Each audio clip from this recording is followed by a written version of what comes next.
வணக்கம், welcome to the channel recipes desk. இன்றைக்கி நம்ம ஃப்ரைட் ஆனியன் கிரேவி எப்படி செய்கிறதுன்னு பார்க்கலாம்.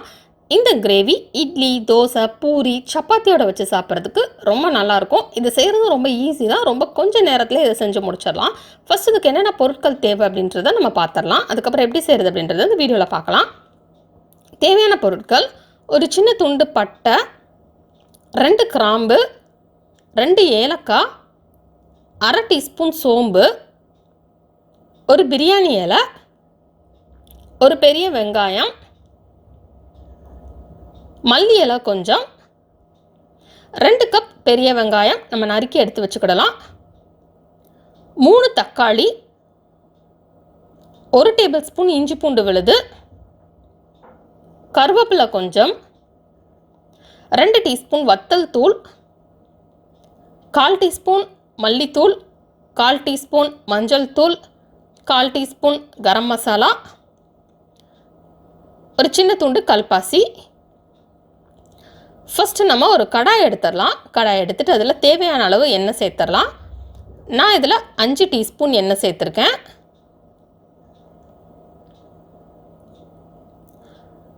நெக்ஸ்ட் இதில் பட்டை, ஏலக்காய், கிராம்பு, சோம்பு, பிரியாணி இலை சேர்த்துடலாம். சேர்த்துட்டு இதை லைட்டாக ஃப்ரை பண்ணிடலாம். இதில் நல்ல ஒரு ஃப்ளேவர் வரட்டும், அது வரைக்கும் நம்ம இதை ஃப்ரை பண்ணிக்கலாம்.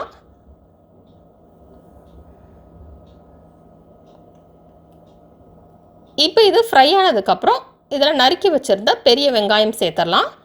2 கப்புக்கு நம்ம நறுக்கி வச்சுருக்கிற பெரிய வெங்காயம் சேர்த்துக்கிடலாம். சேர்த்துட்டு இதை நம்ம ஃப்ரை பண்ணிடலாம். வெங்காயம் நல்லா ப்ரௌன் கலர் ஆகட்டும், அது வரைக்கும் நம்ம இதை ஃப்ரை பண்ணிக்கலாம்.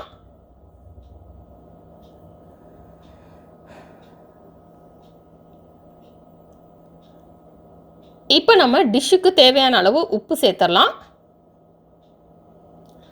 உப்பு சேர்த்துட்டோன்னா வெங்காயம் வந்து ரொம்ப குயிக்காக ஃப்ரை ஆயிரும்.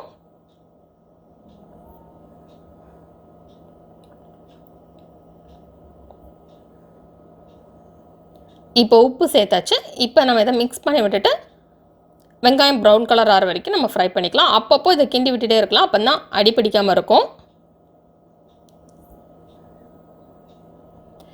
இந்த வெங்காயத்தை வந்து நம்ம ஃப்ரை பண்ணிவிட்டு அரைச்சி சேர்க்கறதுனால இந்த டேஸ்ட் வந்து ரொம்பவே நல்லாயிருக்கும்.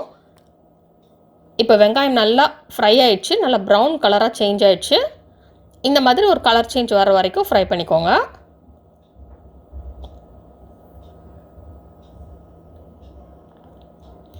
இப்போ நம்ம ஸ்டவ் ஆஃப் பண்ணிடலாம். ஆஃப் பண்ணிவிட்டு இதை அப்படியே ஆற விட்டுடலாம். இது ஆறுறதுக்கப்புறம் இதை ஒரு மிக்ஸி ஜாரில் எடுத்துடலாம்.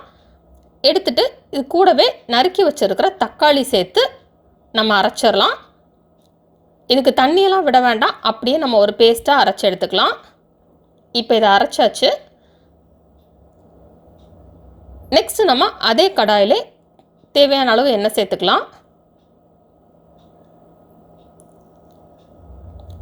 நான் இதில் 5 டீஸ்பூன் எண்ணெய் சேர்த்துருக்கேன். நீங்கள் தேவையான அளவு எண்ணெய் சேர்த்துக்கோங்க.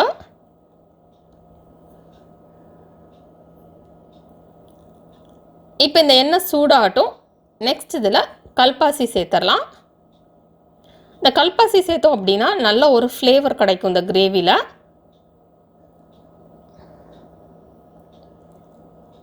நெக்ஸ்ட் இதில் கருவேப்பிலை சேர்த்துக்கலாம்.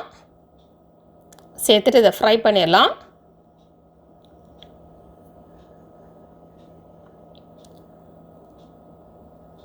இப்போ இது ஃப்ரை ஆனதுக்கப்புறம் பெரிய வெங்காயம் நம்ம ஒன்று வச்சுருந்தாலும் அதை வந்து நம்ம நறுக்கி உள்ளே சேர்த்துடலாம்.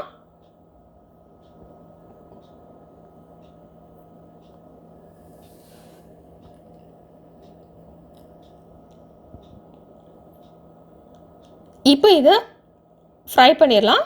வெங்காயம் லேசாக ப்ரௌன் கலர் ஆகட்டும், அது வரைக்கும் நம்ம இதை ஃப்ரை பண்ணிக்கலாம்.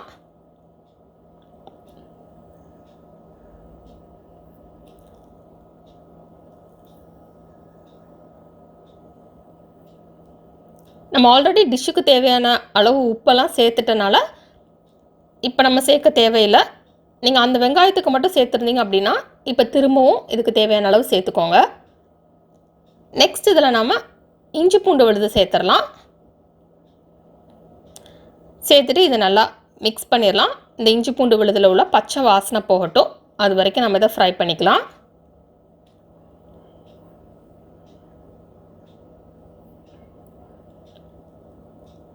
இப்போ இதில் உள்ள பச்சை வாசனையெல்லாம் போயிடுச்சு. நெக்ஸ்ட்டு நம்ம அரைச்சி வச்சுருந்த அந்த பேஸ்ட் சேர்த்துடலாம். சேர்த்துட்டு இதை நல்லா மிக்ஸ் பண்ணி விட்டலாம்.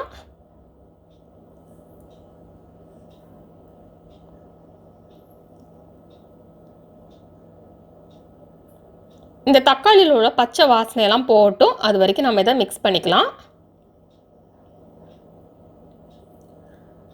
நெக்ஸ்ட் நம்ம இதில் வத்தல் தூள், மஞ்சள் தூள், மல்லித்தூள், கரம் மசாலா சேர்த்து மிக்ஸ் பண்ணிடலாம்.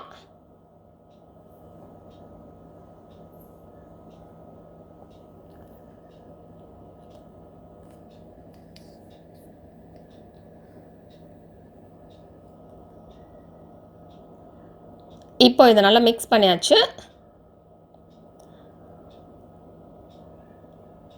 நெக்ஸ்ட் இதில் தேவையான அளவு தண்ணி சேர்த்து இப்போ நம்ம கொதிக்க விட்டலாம்.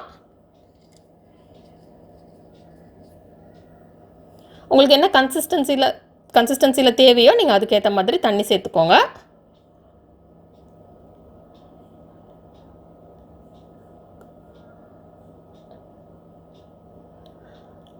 இப்போ தண்ணி சேர்த்துட்டு நம்ம இதை கொதிக்க விட்டலாம்.